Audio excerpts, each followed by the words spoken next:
जय सिया राम। सब सुख लहे तुम्हारी सरना, तुम रक्षक काहू को डरना। श्री हनुमान जी सर्व समर्थ हैं। सर्व समर्थ का मतलब ही होता है कि ईश्वर जो चाहे कर सकते हैं। ईश्वर के हाथ में सब कुछ है। जीवन मरण, लाभ हानि, यश अपयश सब ईश्वर के हाथ में है। मृत्यु को भी जीवन में बदल देने का सामर्थ्य ईश्वर में ही है। और कोई भी संत अगर इस लीला को करता है, इस कृत्य को करता है, तो वो ईश्वर के समतुल्य ही खड़ा हो जाता है। ऐसे ही हैं बाबा नीम करोली जी महाराज, जो कि मृत्यु को जीवन में बदल देने की सामर्थ्य रखते हैं। छोटी छोटी मनोकामनाओं, छोटी छोटी इच्छाओं की कौन कहे। एक बार अगर कोई मृत्यु के गाल में समा गया, उसको जीवित कर देने का सामर्थ्य सिर्फ ईश्वर में ही है। और वो सामर्थ्य बाबा नीम करोली जी महाराज आज भी रखते हैं। जब उनकी देह लीला चल रही थी तब भी, और आज जब इस धरा पे सशरीर मौजूद नहीं है बाबा, तब भी इस लीला को दोहराते रहते हैं। एक बार की बात है, जिस वक्त द्वितीय विश्व युद्ध चल रहा था, बाबा युवा संत थे उस समय, बिल्कुल युवा संत, जहां तहां भ्रमण किया करते थे। झांसी में एक व्यक्ति रहते थे जो बाद में बाबा के भक्त बने। एक घटनाक्रम की हम चर्चा करने जा रहे हैं। उसके बाद वो बाबा के भक्त बने चंद्रशेखर पांडे जी। चंद्रशेखर पांडे जी SDOMES थे। उस वक्त युद्ध चल रहा था, कोई ये पद उस वक्त का रहा है, जिस पद को, बड़े पद को संभालते थे।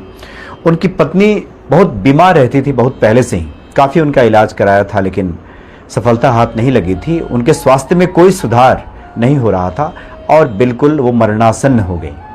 जबकि आयु उनकी कुछ ज़्यादा नहीं थी, उनकी पत्नी की यही कोई 26-28 साल ही उनकी आयु रही होगी, लेकिन मरणासन्न हो चुकी थी। अब बिल्कुल बचने की कोई संभावना नहीं थी।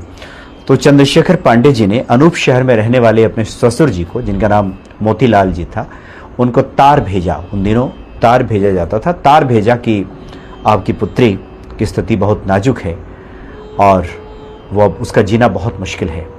इस तरह की कोई खबर कोई पिता सुने अपने पुत्री के बारे में, तो स्वाभाविक है कि वो व्यक्ति विचलित हो जाएगा, परेशान हो जाएगा। तो मोतीलाल जी बहुत परेशान हुए अपने प्रिय पुत्री के बारे में इस खबर को सुनने के बाद, इस जानकारी को मिलने के बाद कि उनकी पुत्री अब कुछ दिनों की, कुछ घंटों की ही मेहमान है। बहुत उन्हें दुख पहुंचा। दुखी व्यक्ति आखिर कहाँ जाए? साधु संतों की शरण में ही जाता है। वहीं उसे कुछ उपाय मिल जाता है, कोई ठौर मिल जाता है, एक भरोसा, एक अवलंब, एक सहारा मिल जाता है। तो एक बहुत बड़े संत उन दिनों हुआ करते थे, जिनका नाम था मौनी बाबा। मौनी बाबा की शरण में गए। मौनी बाबा के वो भक्त थे। मौनी बाबा के पास गए और कहा कि बाबा, मेरी पुत्री बहुत बीमार है, उसके बचने की कोई संभावना नहीं है और इस दुख को मैं सह नहीं पाऊंगा। एक पिता के सामने उसकी पुत्री की ये स्थिति हो जाए, ये बहुत असहनीय है। इसलिए या तो आप उसको जीवन दे दीजिए या फिर मेरा जीवन भी समाप्त कर दीजिए। और बहुत हृदय की अतल गहराइयों से ये बातें मोतीलाल जी ने कही मौनी बाबा को, और मौनी बाबा को ये बातें छू गई। कुछ देर विचार करने के बाद चुप रहे, सोचते रहे और कहा कि मोतीलाल, ये सामर्थ्य तो सिर्फ बाबा नीम करोली जी महाराज रखते हैं। बाबा नीम करोली ही ऐसा कर सकते हैं। और उस वक्त बाबा नीम करोली युवा संत थे। कहाँ मिलेंगे? ढूंढना बहुत मुश्किल, उनके बारे में किसी को पता नहीं।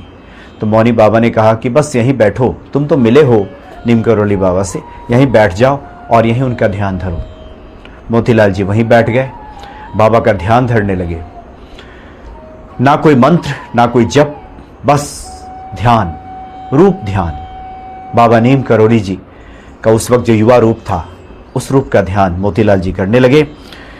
और बाबा तक ये बात पहुंच गई कि कोई बहुत करुण पुकार कर रहा है, कोई संकटों में है, मुसीबतों में है। बाबा तक ये बातें पहुंच गई। बाबा ने लीला की। बाबा झांसी के रहने वाले चंद्रशेखर पांडे जी के घर पहुंच गए। चंद्रशेखर पांडे जी उन्हें पहचानते नहीं थे, पहले से उनका कोई परिचय नहीं था इस युवा संत से। चंद्रशेखर पांडे से बाबा ने कहा कि तुम्हारी पत्नी की कैसी तबीयत है? तो चंद्रशेखर पांडे जी तो दुखी बाहर बैठे थे। उन्होंने कहा कि अंदर मरी परी है। तो बाबा ने कहा कि क्या तुम मुझे उसे दिखा सकते हो? चंद्रशेखर पांडे जी ने कहा कि अब कोई फायदा नहीं है, वो गुजर चुकी है। बाबा ने कहा कि नहीं, हम एक बार देखना चाहते हैं, उसे दिखाओ। तो बाबा गए अंदर, बाबा को दिखाया गया। चंद्रशेखर पांडे जी ने अपनी पत्नी को दिखाया। तो बाबा ने कहा कि तुम्हारे घर में अंगूर है? तो अंगूर पड़ा हुआ था, अंगूर लाया गया।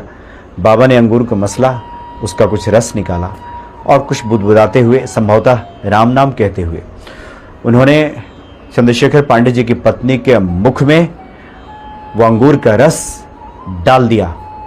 चमत्कार हुआ। फिर धीरे धीरे सुगबुगाहट आने लगी। मृत पड़ी, बल्कि मर चुकी जो वो महिला थी, वो धीरे धीरे सुगबुगाने लगी। उसने आंखें खोल दी। बाबा ने कहा कि अब इसे कुछ नहीं हुआ है, अब ये ठीक हो जाएगी। तो पूछा चंद्रशेखर पांडे जी ने कि आप कौन हैं? तो उन्होंने कहा कि मैं बाबा नीब करोली हूं। बस इतना ही बाबा ने कहा और उसके बाद वहां से चल पड़े। सब लोग तो वहां लगे हुए थे कि जो महिला मृत हो गई हो, मर गई हो, उसे जीवन दान मिल गया। तो सब लोग इसी में लग गए।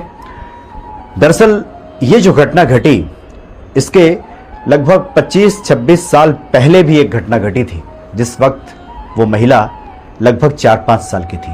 यही कोई 4-5 साल की उम्र रही होगी। तो मोतीलाल जी के एक गुरु भाई थे खत्री जी। खत्री जी बाबा नीम करोली जी महाराज को जानते थे।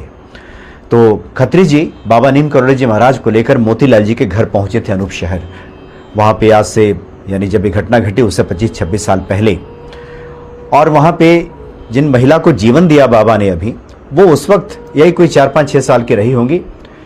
खेल रही थी। बाबा को देखकर पास गई, बाबा को प्रणाम किया। तो बाबा ने कहा कि जो मांगना है मांग ले।